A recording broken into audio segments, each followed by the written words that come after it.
বিসমিল্লাহির রহমানির রহিম। বদর যুদ্ধে আল্লাহ তাআলা একে অন্যের চোখে কম সংখ্যক দেখিয়েছেন। বিসমিল্লাহির রহমানির রহিম। ওয়ালাউ আরওয়াকাহুম কাশিয়ারু লাফাশিলতুম। যদি তোমাকে তাদের সংখ্যা অধিক দেখাতেন তাহলে তোমরা সাহস হারিয়ে ফেলিতে।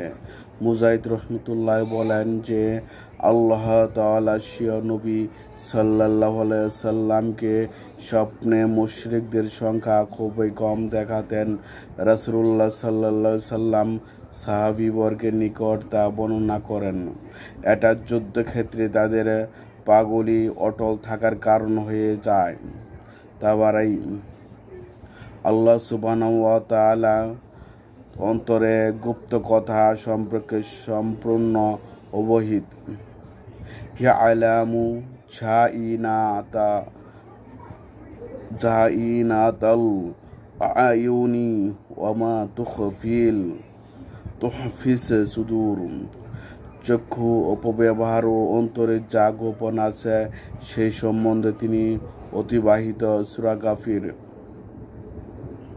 তিনি চোখের খেয়ানত ও অন্তরে গুপ্ত রহস্য জানেন। তিনি এই দয়াও দেখালেন যে মুসলিমদের দৃষ্টিতে যুদ্ধের সময় মুশরিকদের সংখ্যা কম দেখালেন, যাতে তারা বীর বিক্রমে যুদ্ধ করেন এবং তাদেরকে খুবই নগণ্য মনে করেন। আবু ইসহাক আস-সুবাইরি রহমতুল্লাহ বলেন যে আবু উবাইদা রাদিয়াল্লাহু তাআলা আনহু বর্ণনা করেন যে আব্দুল্লাহ ইবনে মাসউদ রাদিয়াল্লাহু তাআলা আনহু বলেন, আমি আমার সঙ্গীকে মুশরিকদের আনুমানিক সংখ্যা বললাম, তুমি কি মনে করো যে তারা প্রায় 70 জন হবে? আমার সাথী তখন পূর্ণভাবে অনুমান করলেন, না, তারা প্রায় 100 জন হবে। অতঃপর তাদের এক লোক আমাদের হাতে বন্দী হলে তাকে আমরা জিজ্ঞাসা করলাম, তোমরা কতজন রয়েছে? সে উত্তরে বলল, আমাদের সৈন্য সংখ্যা 1000। তাবারাই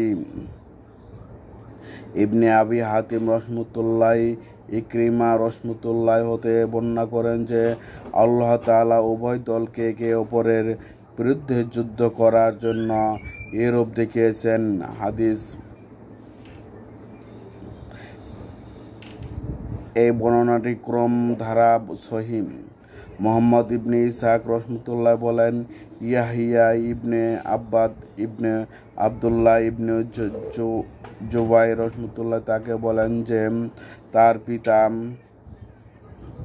লিয়াকদিয়াল্লাহু আমরান কানা মাফউলা এই আয়াত সম্পর্কে বলেন, এর অর্থ হচ্ছে যে আল্লাহ তাআলা উভয় দলকে একে অপরের দৃষ্টিতে খুবই অল্প সংখ্যক দেখিয়েছিলেন, যাতে এক দলের বিরুদ্ধে অপর দল যুদ্ধ করার জন্য আগ্রহী হয়। এটা ছিল যুদ্ধ শুরু করার পূর্ব ব্যবস্থা, কিন্তু যুদ্ধ শুরু হওয়ার পর আল্লাহ তাআলা মুসলিমদের পর্যায়ক্রমে 1000 মালাইকা দ্বারা সাহায্য করেন। ফলে কাফিররা মুসলিমদের সংখ্যা দ্বিগুণ দেখতে পাচ্ছিল।